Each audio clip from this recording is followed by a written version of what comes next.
There was a tiny woodworm. Harry was his name. He lived inside a rotting tree and hid his head in shame. He lived upon the border where fairyland begins, but fairies wouldn't let him in or overlook his sins. "You're a horrid little woodworm," they would shout in voices dread. "You'd eat our wooden houses, and you'd even eat our bed." So Harry stayed in rotting logs, away from glittered halls, wishing he could join the bugs behind the fairy walls. Then one day, as he nibbled on a soggy, mossy log, he found some sparkly, shiny stuff the colour of a frog.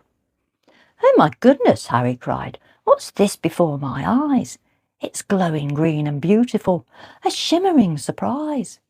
He took a little nibble and chewed a little more, until a polished, shiny stick fell down upon the floor.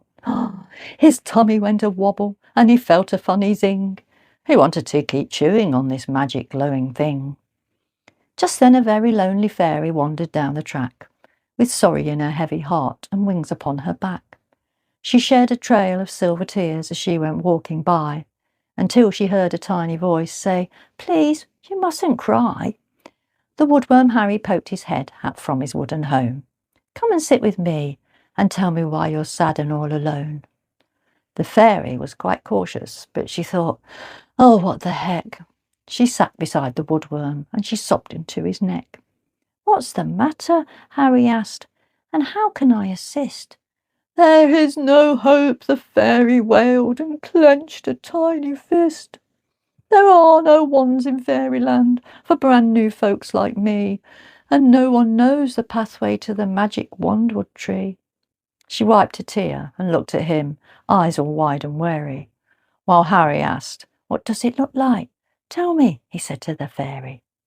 The fairy sniffed and whispered, "It's a vibrant mossy green, the most enchanting glowing wood that anyone has seen." Harry grinned a toothy grin and reached inside his door to pull a polished, sparkly stick across the florist floor. "I found this in my rotting log," he chirped with happy pride.